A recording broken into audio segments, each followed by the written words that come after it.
If you can come and take the stage.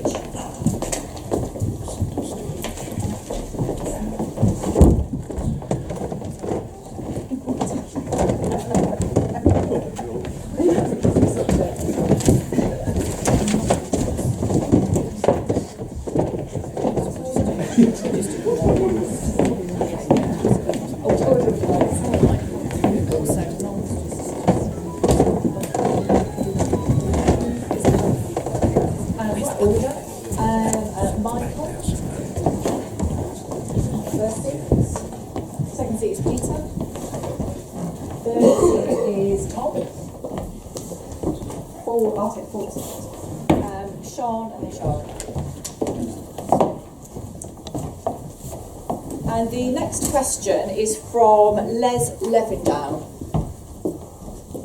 Put your hands up. Yes. So I get two chances. Well, I assume this is the one about policing. Do you need a question or? Yes. Well, I think I have it in my head. Yes. I mean, how can the GLA use its powers, and how will you push it to use its powers to stop and punish the abuse of police powers? For example, physical attacks on protesters, trumped up criminal charges, infiltration of political activist groups, and so on. Remember to introduce yourself as going along. Michael Gold. The question is, how do we change how the police have behaved for the last 100 years? That's what I think you're actually saying. I think the chances of the GLA doing it are absolutely zero, whoever the mayor is. We are getting help on this, though, from the current government. When Thatcher got into power, the first thing she did was make sure the police and the armed services got a big pay rise. This bunch of revolting idiots, though they're not idiots, they know exactly what they're doing, have actually attacked the police and the army and the armed services. So with a bit of luck, with the redundancies in the police force, with the reduction in their wages, with their overtime, with a bit of luck, the police will get pissed off, totally pissed off, and we'll get the same as in 1919 when the police went on strike. So hopefully we'll get the police on our side for once in the last century. Thank you. I think one of the key differences will be our attitude to governance. The fact that most politicians forget that they're supposed to be there as representatives of the people. They think they're there to govern the people and tell them what to do. And they use the police as the army to keep the people under control. Boris wants to introduce water cannon to attack people with it. One of the things we often agree is the fact that we're there on behalf of the people of London. And so therefore the way that we work with the police is the fact that the police should be there to protect people, not to attack them. In terms of mechanisms, there are already mechanisms within the GLA to actually call the police in and hold them to account.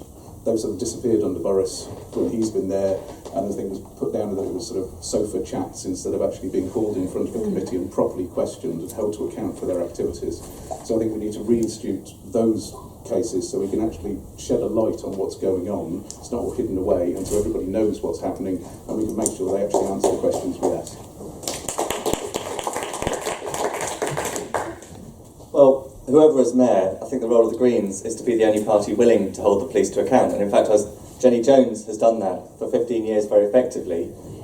One senior person in the police recently said to her, when you go, who's going to ask us the tough questions? I'd like that to be me.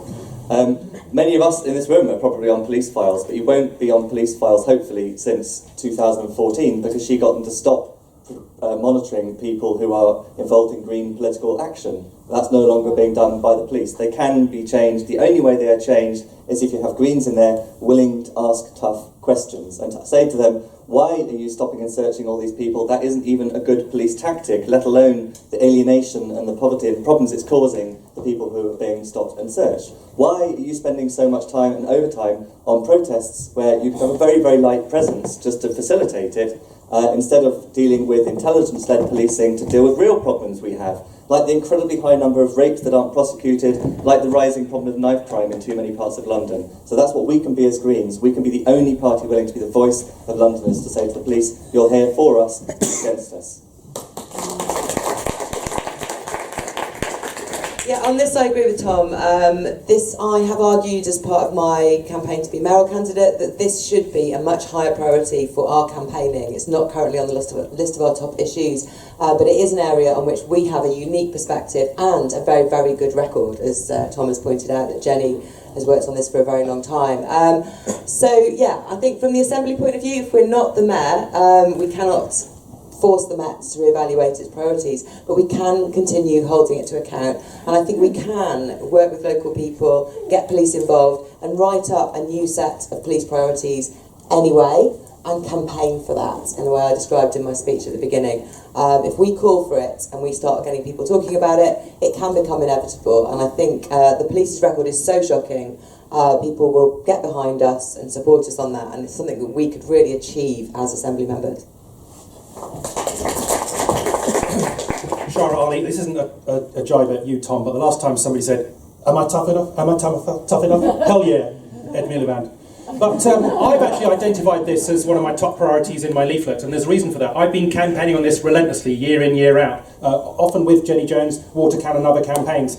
Anti-civil liberty, the amount of extreme homophobia, Islamophobia that we get at the sharp end, that people are having to face. We need to be standing up for the rights and liberties of individuals. That is, what are we, if not, going to be doing that as Greens? I mean, I was out there in Occupy Parliament Square. They had hoardings out there with signage on there, mock legalese. Didn't have a date on it, didn't have any authority on it. We should be climbing over those rafters. That's what good non-violent action means. And you would find me at the sharp end of those protests, speaking up for everybody on the street. When I go around Brent and I find a boy not being allowed to get onto the bus, and he comes on there resigned, he resigns himself to that and says, look, it's because I'm black.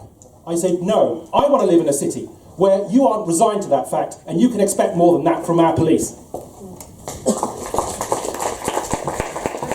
Is there a follow-up question? Quick question. Oh, yeah. Don't think that's it.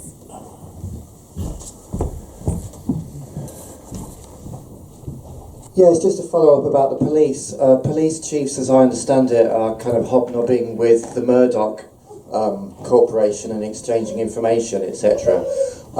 So just wanted to find out what we can do about that, if anything, as Assembly members and or mayors.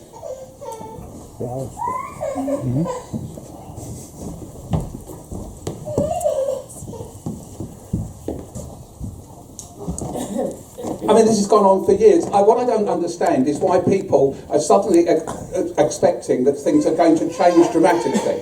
Right?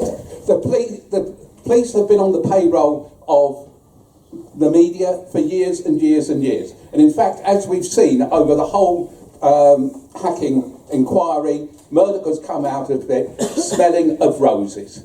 I mean, they've got away with it. A couple of down the order, took a few months in prison, they've been well looked after. We're not going to suddenly change this. I'm perfectly happy to sign up for a revolution now. I've been happy to do it for 50 years. Unfortunately, we're not going to get a revolution in this country in the coming future, and it won't come through a GLA election. We've got to try and reduce the police committing crime, basically. That's what we have, and it's not unique to this country, it's all over the world. So all we can do is ameliorate at the edges. We're not going to, through the GLA, make any real changes to the way the police behave. Thank you. I think in terms of talking to the press, it's a case of live by the sword, die by the sword.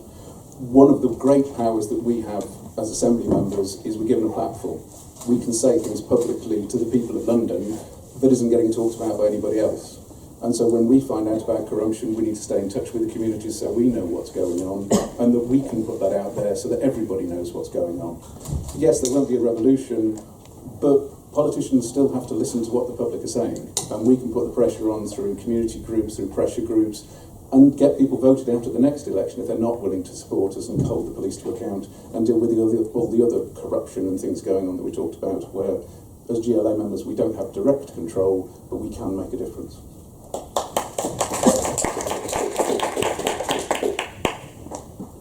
I just want to add one other thing, which is when you're doing any kind of campaign, you need to do an analysis of the power involved here. You need to think, who's got power, how much power do I have, how can I either diminish their power or increase my power?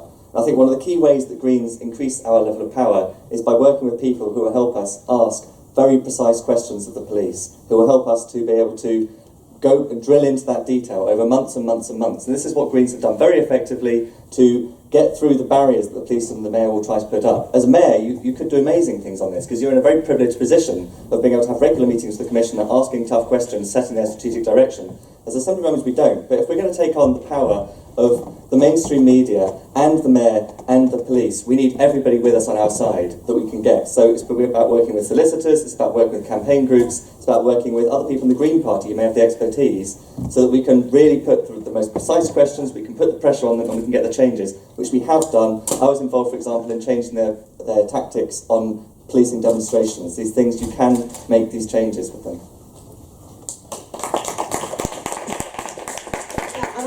One of the things we can do as Assembly members is help expose this kind of behaviour. We can be the home for campaigners to come to, like Tom says, ask the right questions, get the freedom of information requests in, not accept the answers, challenge things, and be a home for whistleblowers. Because, I mean, we've been saying how awful the police are. Not all of the police are awful. Some of the police will want to help us and expose things, and some of the people within Murdoch's empire might well want to help us too. And we have to be a voice for those people as well. As the people who are suffering and the people who are campaigning. And I think just being there and being that voice is really important. And I think on Murdoch, I mean, we saw in the general election how Caroline Lucas was the one holding up page 3 in Parliament saying this is no good, while the other party leaders were holding up a copy of The Sun going, please like me. And we are the party who will stand up to vested interests like that. We are the party of dissent, and we are the party who will not rest until things like this are exposed. I do think we need to up our game on this, and sorry to dissent a little bit from Tom, because you can't just analyse power like that. Power is to do with voice. We all have tremendous power in this society if we choose to use it, through the freedom of information request and other things like protest and direct action. I mean, I'm going to be out there on the anniversary of de Menezes' fatal shooting on Wednesday, actually, 10 years afterwards. Why hasn't there been the same level of attention given to that as there were to the crimes, the atrocities of 7/7? There isn't going to be anything done officially by the state, and there should be, because that was a fatal shooting. Stop and search, okay, we knew about that. Shoot to kill, we didn't know about that. It had no public consent. So what's happening to policing by consent? We should use every maximum opportunity to use our voice, to articulate our concerns, and of course we'll have a relationship with the police at the same time, but it will be a critical and challenging one on my watch. Nice. Thank you. Yeah, we're now going to move on to candidates summing up. And again,